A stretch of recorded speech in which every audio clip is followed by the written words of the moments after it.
Way to the Truthcast, and this is the news. And so tonight I've realized, as I've said many times, that a lot of my friends, followers on this channel, are getting their news from Channel 1 or CNN or Spectrum News or MSNBC or CBS, NBC, ABC, um, any any of those uh, sources that you can find on your regular TV, and they are all every word that comes out of their mouth is a lie. And so the truth is nothing but the truth. And here's the news: the latest: abortion takes center stage at the DNC's opening night.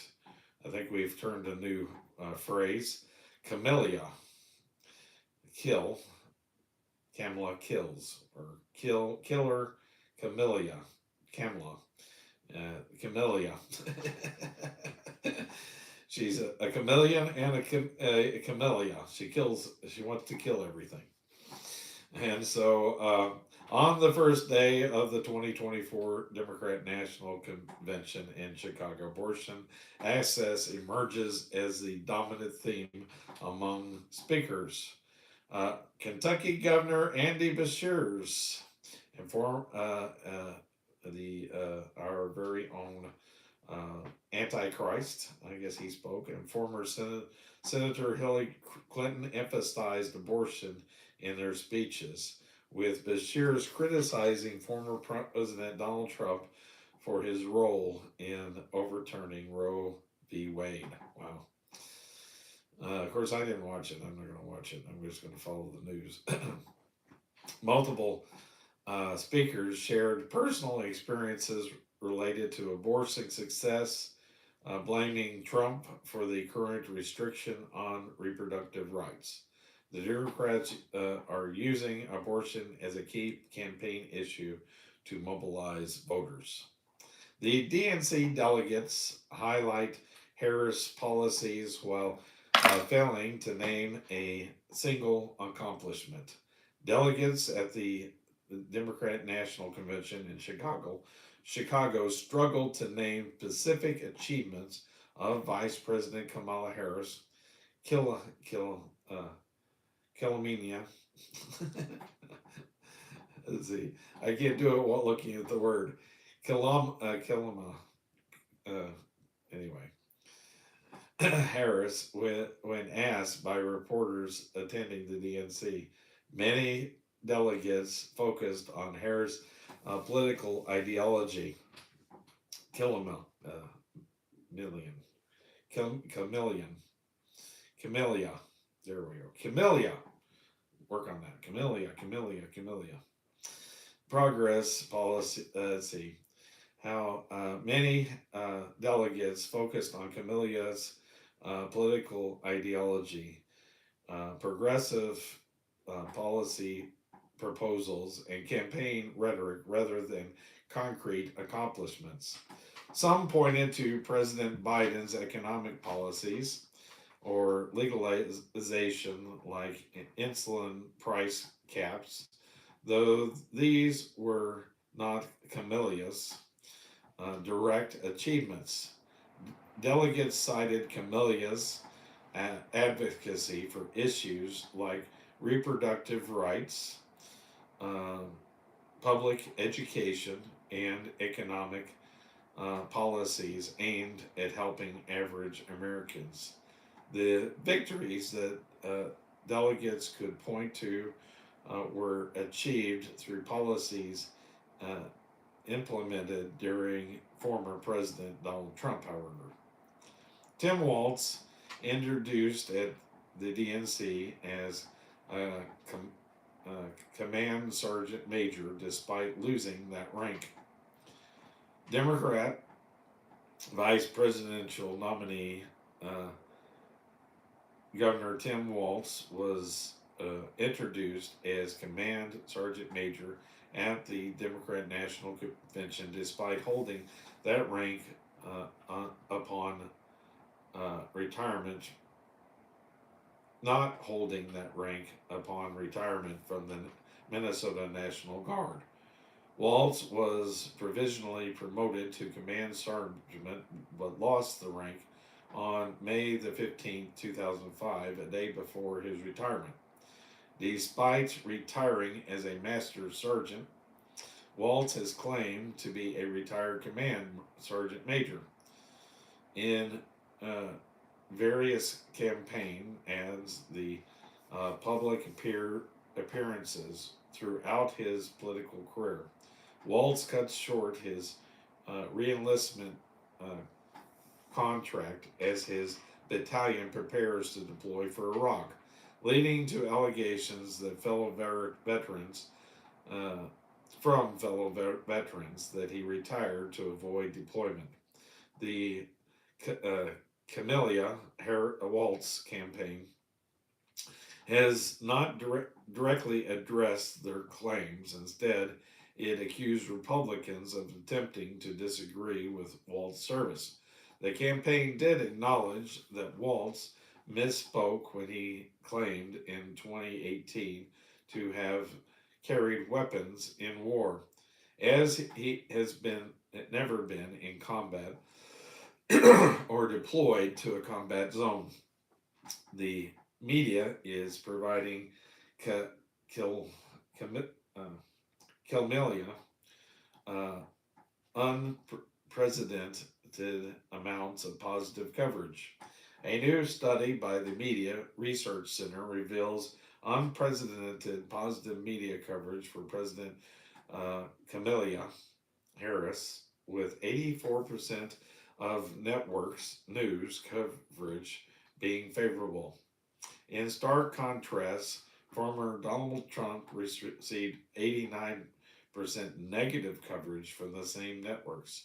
The report indicates that Harris has received 66% more airtime than Donald on CBS, NBC, and ABC. Overall, the Democrat ticket for Kilmelia and Waltz has enjoyed 82% positive press, while the Trump Vance ticket faces 90% negative coverage. Despite this media bias, polls suggest that the public is aware of the media's attempt to influence the election, with 60% of likely voters believing that the media tries to help their preferred candidate. Camellia wants to raise the corporate tax rate to 28%. Vice President Camellia has proposed raising the corporate tax rate to 28% as her first major revenue raising policy as the Democrat president nominee. This move would particularly roll back former President Donald Trump's 2017 tax law, which reduced the corporate tax rate from 35% to 21%. Camelia's campaign spokesperson states that this policy aims to create economic opportunities for middle class while ensuring that large corporations pay their fair share. The proposal aligns with President Biden's most recent budget proposal and would be ex, uh, expected to raise hundreds of billions of dollars over a decade. In contrast, Trump has suggested further tax cuts if reelected. Tim Waltz talked up Chinese communism to his high school students.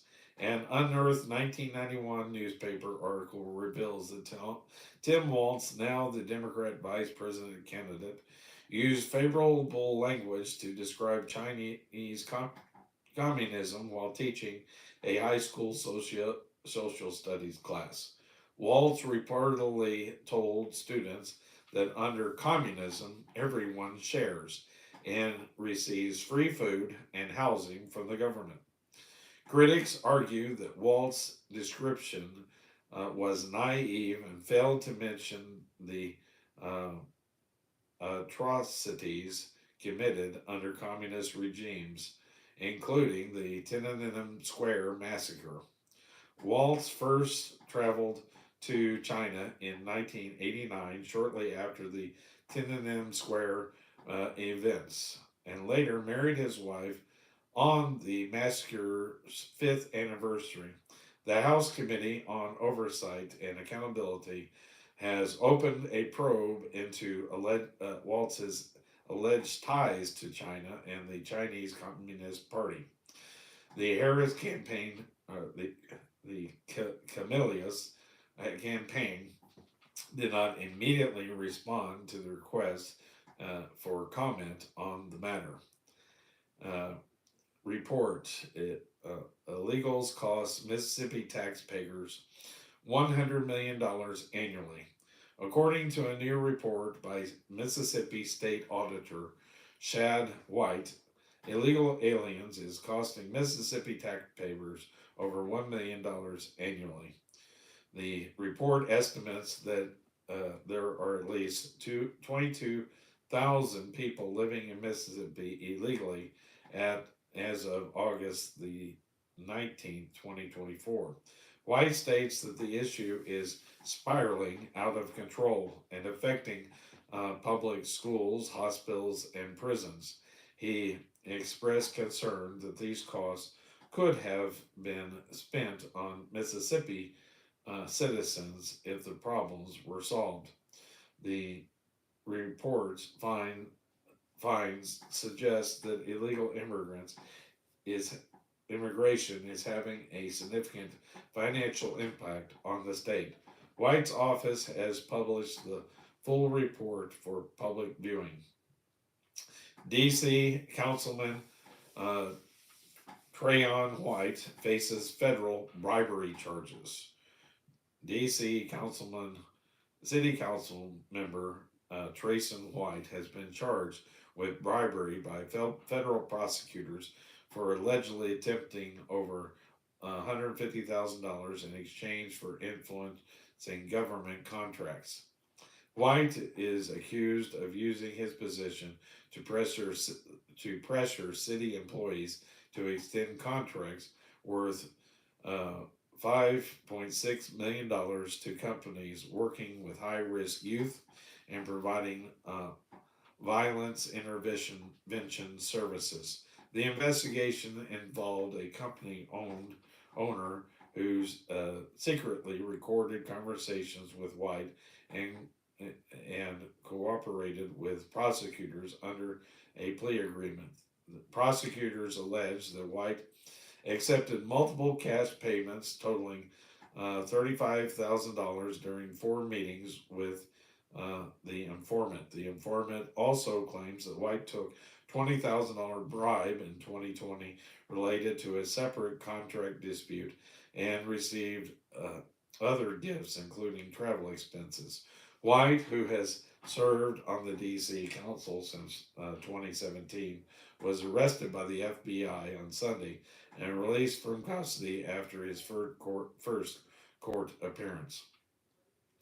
Convicted Senator Bob Menendez wants a pardon from Biden. Senator Robert Menendez, recently convicted on 16 felony counts of bribery and corruption, is reportedly negotiating a pardon from President Joe Biden in exchange for resigning from the Senate and dropping out of the race. Menendez faces up to 200 years in prison when sentenced in October and is set to resign on August the 20th. Sources suggest that leaving the Senate race was Menendez's latest bargaining chip, and his continued candidacy could have split the Democrat vote in November.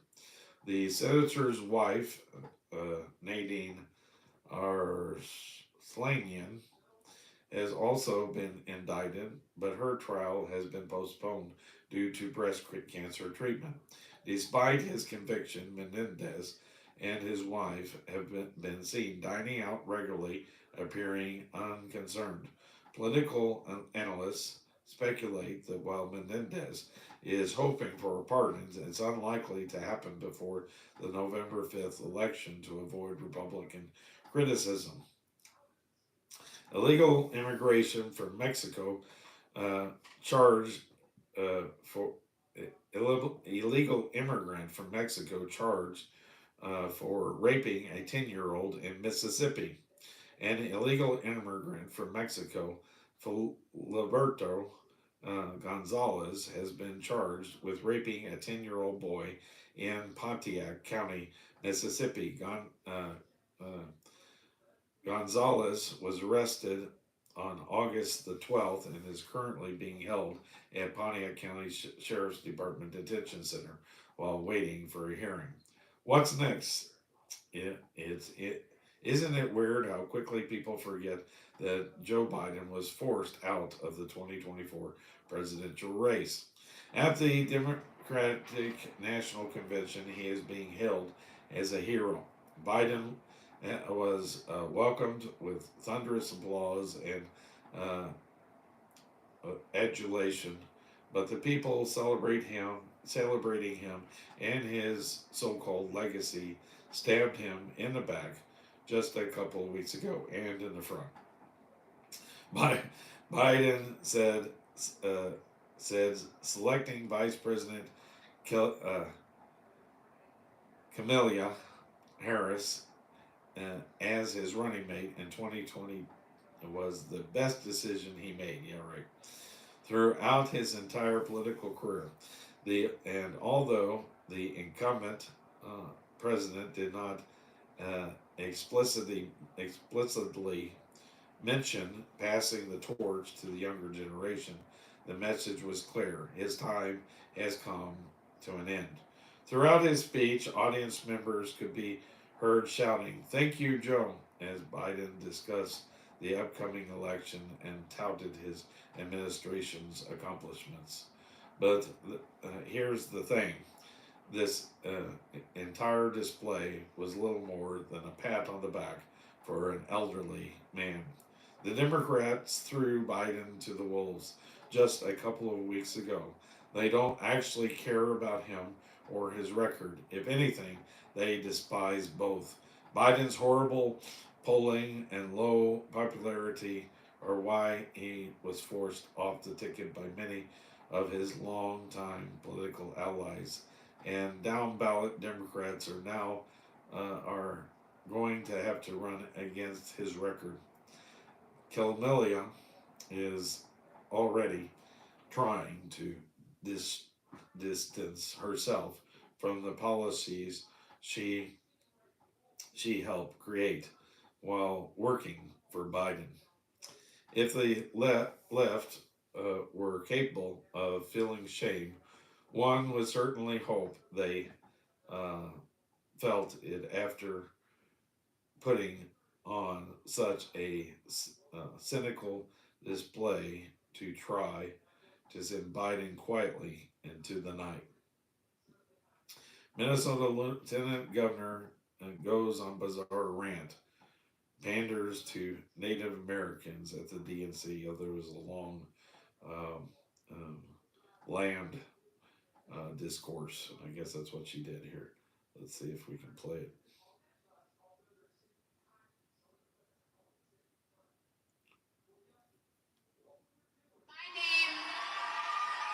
My name in the Ojibwe language is Gigi Wewadamukwe, or in English, speaks with a clear and loud voice woman. I'm a member of the White Earth Nation, and my family is the Wolf Clan. And the role of our clan is to ensure that we never leave anyone behind. That's why I am supporting Kamala Harris and Tim Walz to be the next President and Vice President of the United States. Dear life. My name. Anyway, I'm glad I'm in Kentucky. Of course, I understand Ashley Judd does the same kooky things. In Kentucky, that none of the natives wanted to live here. Kentucky means a haunted land in Native American. It was a hunting place where they did their hunting, and most of the people who live here are descended from Native Americans. So it's a crazy thing. I remember hearing this years ago, 2018, and I was like, this is crazy. You know, the Indians are still here. We're them. With that, good night.